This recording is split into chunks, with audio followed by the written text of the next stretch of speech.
Sellel fotol näen suhteliselt pikka kätt ehk siis pikka peopesa ja pikki üsna saledaid sõrmi. See on klassikaline sellise pika peopesa ja pika sõrmega käsi, seda öeldakse klassikalises ehk siis käte lugemises, et see on V-käe moodi. Ehk siis mida see tähendab? Et V-märgiga käsi.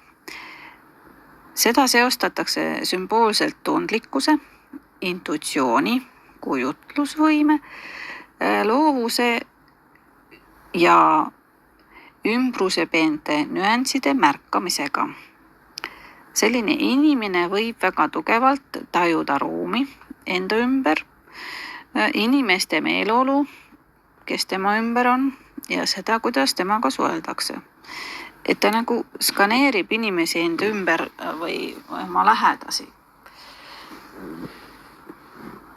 Ja siin on sellel käel näha, et ma tegin sinna punased jooned ja need punased jooned siis tähendavad seda, et kui inimene sirutab oma käe nagu lahti peopesast, siis on näha, kuidas 3 sõrme koos püsivad ja väike sõrm ehk siis merkuurisõrm läheb kuidagi eraldi.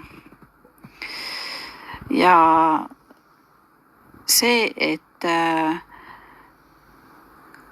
läheb natuke eraldi see merkuurisõrm, väikene sõrm, siis see tähendab seda, et see on nagu iseseisvalt kõrvale jääv. Ja see tähendab seda, et selline inimene võib grupis väga hästi hakkama saada, kuid talle ei pruugi meeldida, kui inimeste grupis hakatakse talle nagu määrama, mida ta peab tegema või kus ta peab olema või kuidas peab rääkima. Et ta tahab teha oma tööd rahulikult ise. Et tal on nagu teada tema reeglid, tema töö ja kõik selline ja siis tema teeb seda või elab oma elu rahulikult, aga tegelikult ta on nagu perekonnas teeb oma asju, aga talle meeldib omad reeglid ja teha oma asju niimoodi, et talle ei meeldi, kui teda kontrollitakse ja talle kõike peale öeldakse. Ja siis, kui seda kätt veel vaadata, siis on näha ka seda, et tal on pikk keskmine sõrm.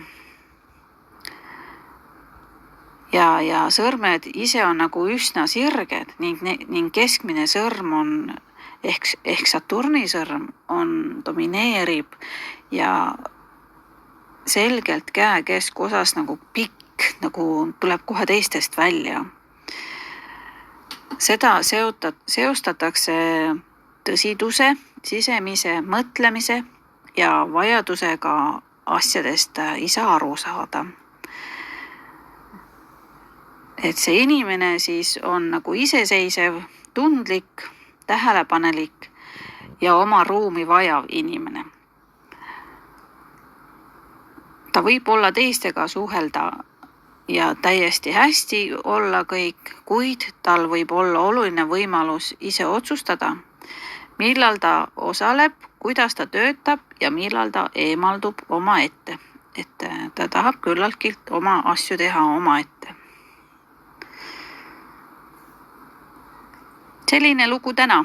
Sa kuulasid ja vaatasid Kätekeel kanalit YouTube'is. Mina olen Merle. Pane sõnumisse, milline käsi sul on, kui sa selle välja sirutad, need sõrmed, et kas on midagi sarnast. Ja kui sul on selline käsi, räägi, kas ma rääkisin tõtt või sinnapoole. Tšauka, tšau!